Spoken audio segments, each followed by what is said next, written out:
right, 25 minutes before 10 o'clock. Thank you for tuning in. How'd you sleep last night, Robin? Sleep okay? Oh, yeah, I did. I was all right, yeah. Did you? I get up at 3 o'clock every morning.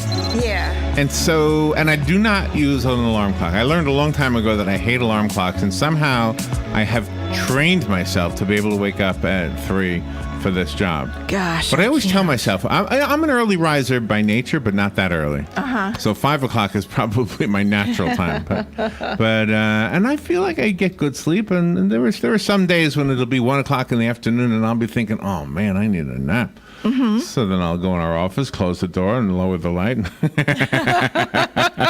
and all of a sudden, everybody in the place here is snoring coming from my office. Dr. Katharina Lederle, I hope I said her name right. She just gave me the pronunciation, and I might have just messed up. She is on the phone. She wrote a book called Sleep Sense: Improve Your Sleep, Improve Your Health. She is a specialist in human sleep and fatigue. Oh my gosh, fatigue! I hate fatigue. I got so many things to ask her. All right, Dr. Lederle. Good morning, doctor.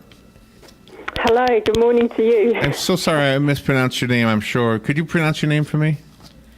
It's Lederle. And to be quite honest, everyone says it's slightly different. It's a German name, so, everything goes. I know it's me. Are you calling from Germany?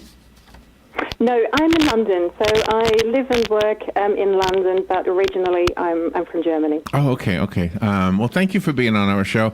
How do you become a specialist in sleep? You think I sleep every night? You think I'd be a specialist?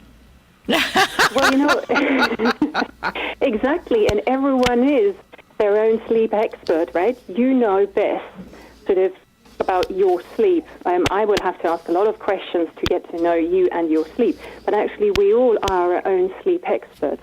It's a question of whether we really listen in to what our body clock tells us, to what our body wants, or if we go sort of what society seems to tell us, which is, use an alarm clock, which you don't do, which is great. Go to bed late, living a very sort of fast-paced life and so on and so forth. But we all are our own sleep expert, and so everyone has something to say about this topic, whether they're good sleepers, poor sleepers, long sleepers, short sleepers. Everyone has got a story, and I love to hear people's stories. You say in your book that depending upon the situation in the workplace where a person works, whether you work by a window or not, affects sleep. It can. So what's important for our sleep and generally for our well-being is light. And in particular, natural sunlight. And so the closer we are to a window, the more sunlight we get. Whereas if we sit back further down, sort of, if it's an open plan office, so it's more towards the middle, it's usually darker. There will be electric lighting, but in many cases that's not strong enough. And it's actually funny. I read a little article where I sort of compared Suits, the TV show. And the different offices in there, sort of as an analogy, the bright lit office in the corner and where the poor associate sits, which is usually less well lit. Oh, wow. Yeah, and we just started watching that show. Yeah, I like it. After I guess 7 years. What was her name? Meghan Markle, yeah. Yeah. So one of us. I wanted to ask you about fatigue. Okay, and eating, because here's what happens to me, and I'm wondering if there's a trick. I'll find myself fatigued, and there's just absolutely no place to sleep. There's no way to sleep. It's just not going to happen, and especially if I'm driving. Oh my gosh, you don't want to be sleepy when you're driving. So what I will do, and I don't know if anybody else does this, I'll pull off and get like a candy bar or something, and I often think that's horrible. That's a bad way to handle sleep. Any suggestions? Yeah, absolutely. So, ideally, we wouldn't drive when we're sleep deprived, but that's really problematic, especially if you think of long-distance lorry drivers and so on and so forth, or going on holiday with your family. Often it's long distances. So what's important is there to know, okay, what are my signs of fatigue? What are my signs of tiredness? Yawning. Yeah, big one, and the eyes, sort of the eyelids getting heavy.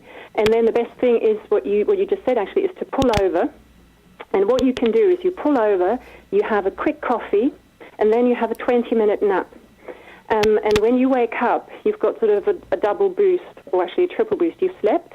The caffeine will have reached your brain. It takes about 20 minutes for it to go through the bloodstream. Oh, really? And reach to your brain. Yeah, and so, and then if you can, after you've woken up, do sort of just a little walk, to get sort of physical exercise and, again, a bit of sunlight, and that will also help to alert you. And that will certainly give you enough power, to drive for a couple of hours. But eventually, if you are tired, the best is, to just stop and get a good rest. You talk about warm feet in your book. Yes.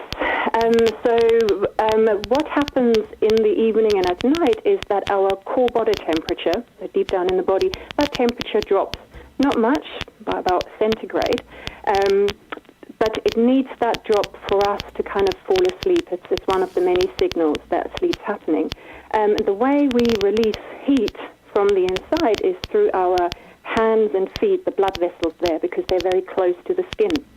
Now, if we have cold feet and cold hands, those blood vessels, they will constrict, and that means they keep the heat inside, like a traffic jam almost. And so if we have warm feet, bed socks, or actually it's probably better to have a little foot bath, warm water, that will help to warm up the skin temperature, and that will dilate your blood vessels, so then the heat from inside can dissipate. Well, you also then help you sleep. Well, you also talk about sleep hallucinations. I enjoyed that passage. So that's one of the sort of sleep disorders, and one there is a very prominent one is sleep paralysis, where people are sort of on their way of waking up, where the body is still paralyzed, but their brain is waking up. And it's really hard to make sense of what's going on. And there's often sort of that sensation of feeling someone else is in the room, or even sitting on the chest and pressing down. And we see this in all different cultures. And if we go way back, there's lots of paintings where a beautiful woman is asleep, and then there's that demon sitting on her chest and sort of picking. Oh, man. That's right. That's what the Oh, man. What a picture. Oh, man. I hope partners don't. You get had any me with the ideas. beautiful woman sleeping, and then I went to that demon on her chest. It's completely harmless. Just to finish up, that one is completely harmless. It's a shocking experience, a frightening experience. I guess so. But in itself, it's harmless. Does the book help us with bad dreams? Does the book help us with bad dreams? So it's aimed to help us understand the sleep and what we can do to get good sleep, and that potentially can have an effect on dreams. Dreams in itself, dream research is really difficult to do because, as you may appreciate, if you were the sleeper and I'm the researcher, you wake up in the morning and I will ask you, what did you dream about? You first have to remember what you dreamt about. Right. And also there's also the question, what you tell me, is that really what you dreamt, or sort of is your waking brain adding, information to this? So it's a really tricky subject. Nevertheless, people are doing it, and it's super interesting. And dreams, they do reflect to a degree what we are doing during the day, what's sort of going on for us, what we spend our day with, emotional experiences. Certainly, we are processing that during our sleep and during our dreams. Could the book help somebody who works a swing shift? And I don't know if that's the same term you use over there. In other words, they for a week they go 7 to 3, and the next week they go 3 to 11, and then the third week they go 11 to 7, right? And then yes. So they go those cycles. That's got to be hard on the person's sleep, right? Yeah, very much, very much. And my book does not sort of cater or aim for shift workers because it's a huge topic, and I used to work in shift work in fatigue risk management, where I would work exactly with a schedule like you just described. And the reason I didn't write much about it is because you really need to go and talk to the people. You need to understand the operation. Why is that shift pattern in place, and what are the mitigators? What can you implement there? And that's why because I feel like I can't just give a general advice and say make sleep a priority. There's so much when it comes to shift worker that needs to be considered, and there's great work that is being done to help shift workers. And how do you handle sleeping problems with partners and everything? I mean, sometimes one partner sleeps good, one partner doesn't sleep good, and how do you help them adjust to each other? One is to look at, okay, is anyone suffering here from a sleep disorder? And then, snoring, for example, obstructive sleep apnea, can go to a sleep medic and see what can be done there. The next bit is insomnia. One might be suffering from insomnia, so that's the problem, falling asleep or staying asleep. Again, helping these people, but then also always educating the other partner about sleep as well, so they understand what's going on here, what's going on for their partner, and what they can do.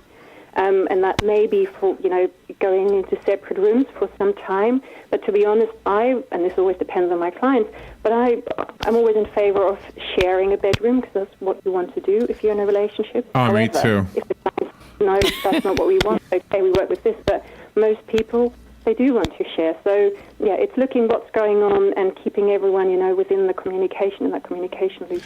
So when somebody says, I need my beauty rest, is there any truth to that? I mean, do we look better when we've had proper sleep?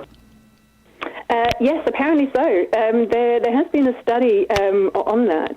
It was quite an interesting one where they took a group of people, and when they were well rested, so had a good night's sleep, then they had their photographs taken.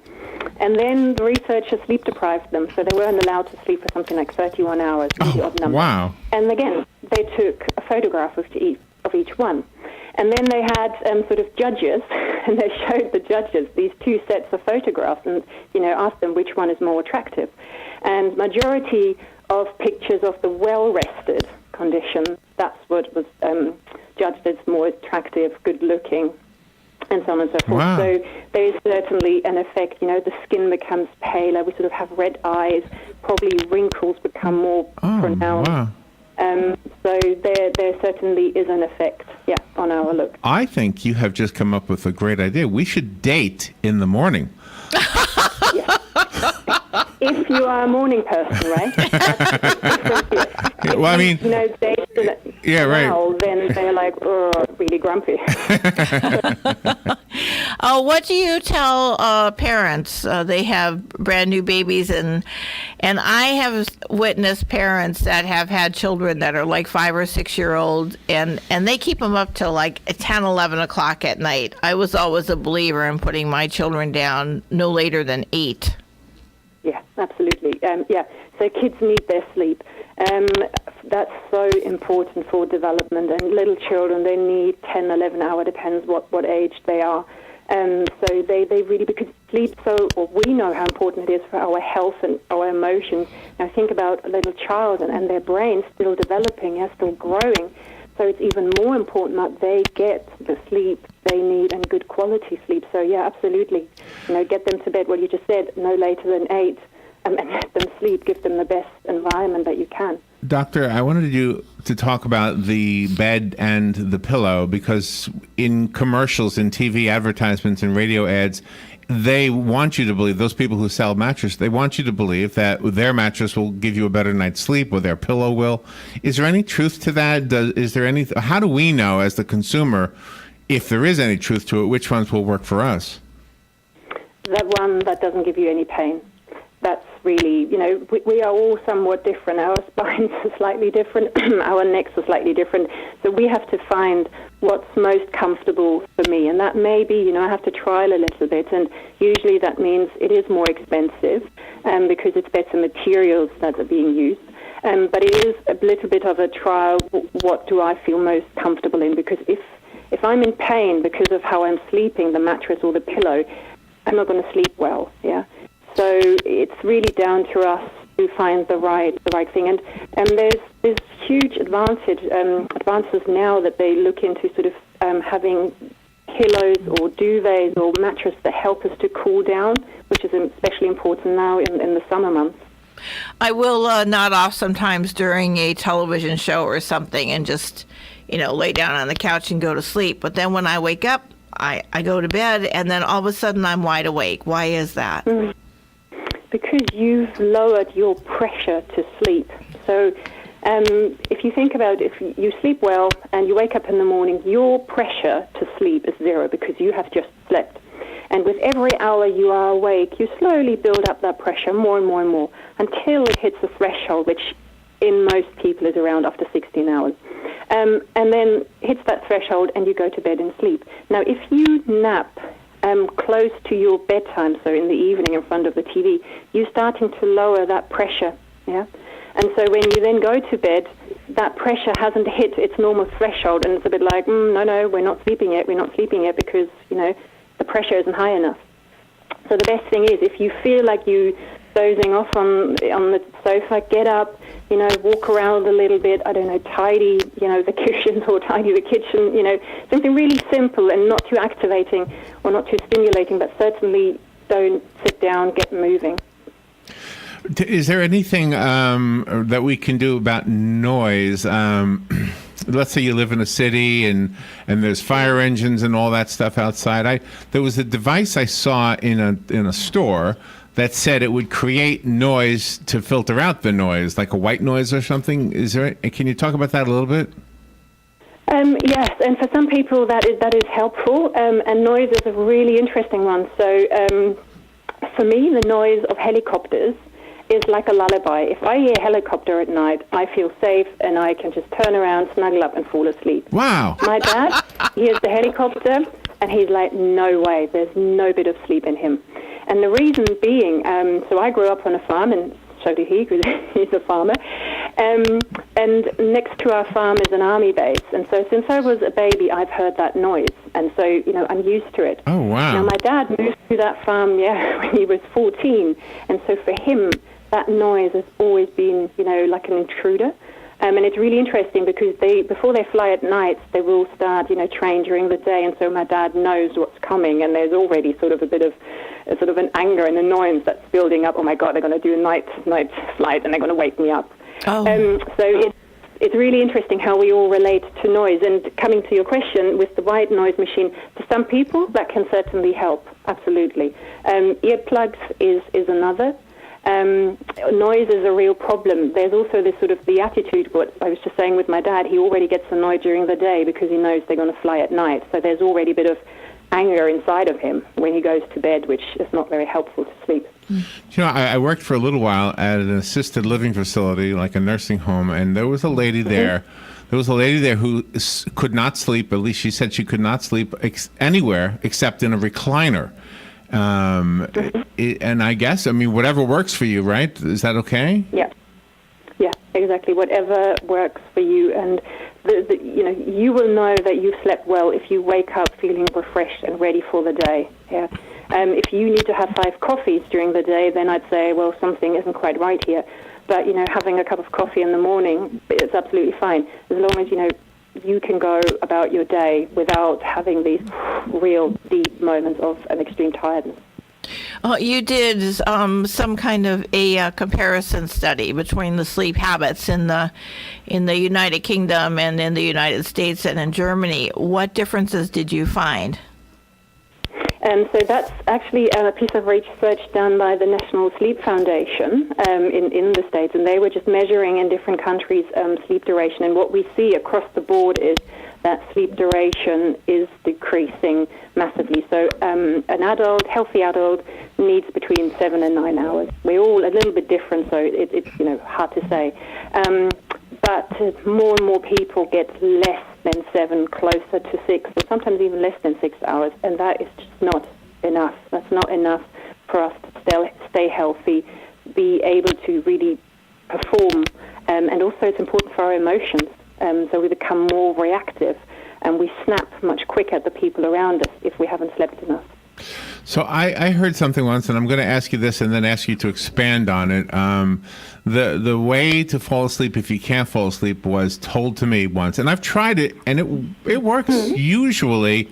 I had a couple of times when it didn't work, but basically it was simple. You breathe in really deep and really slow, and then through your nose, and then you breathe out really slowly through your mouth, and count them, and you won't be able to get up to 10, and you'll be asleep. And I've tried this, and really, and I don't get to 10.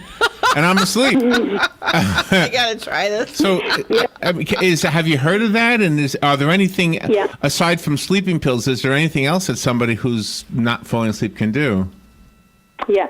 So that breathing technique, familiar with. I personally don't use it. I don't teach it to my clients. But again, what works for you works for you. Sleeping pills. I think they can help short term, but they're not a long term solution.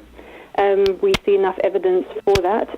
What I do with my clients is I teach them very basic mindfulness, and there's a bit of a breathing technique there as well.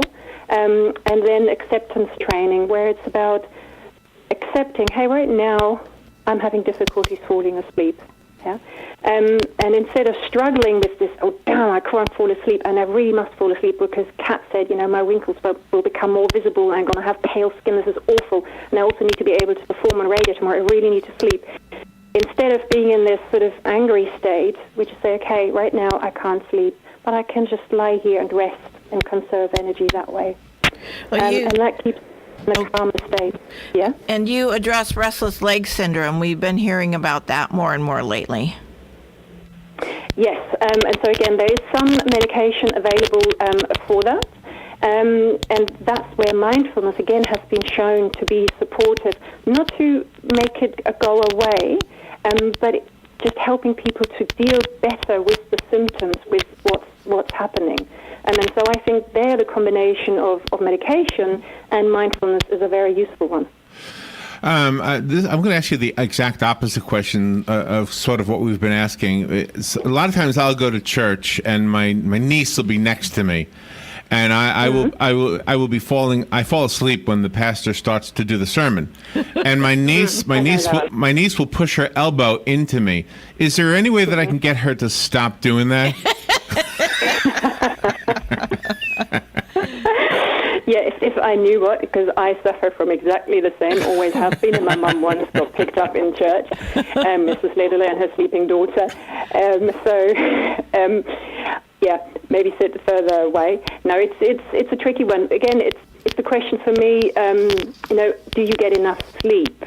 Is this a way of your body catching up on sleep? So, can you actually try and get more sleep at night? Yeah.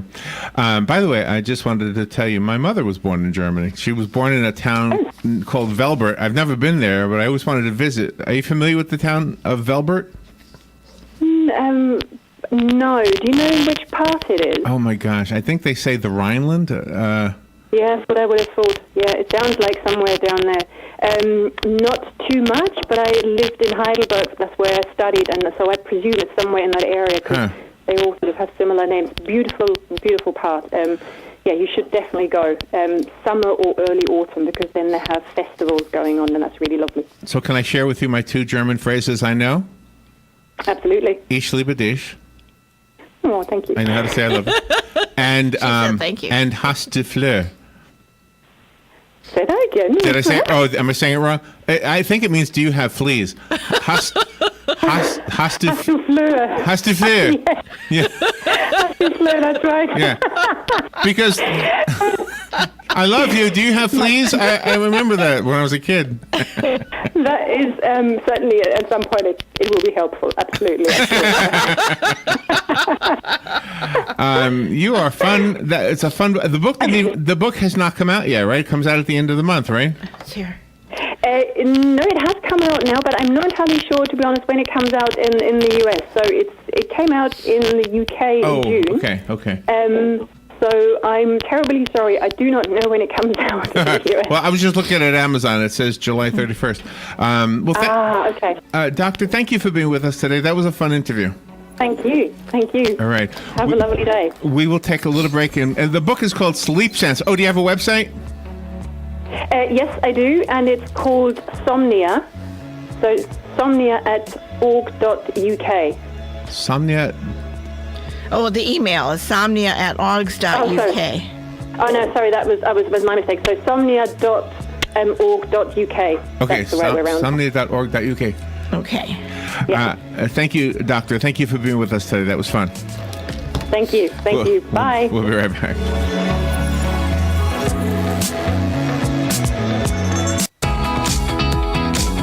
Direct Connect to UCF, where students who attend the College of Central Florida and graduate with an AA or articulated AS degree are guaranteed admission to the University of Central Florida. Success coaches are ready and waiting to assist you in designing an educational plan that is right for you in any of their locations across Central Florida. Remember, connecting is easy and guaranteed. Find out more at directconnect2ucf.com.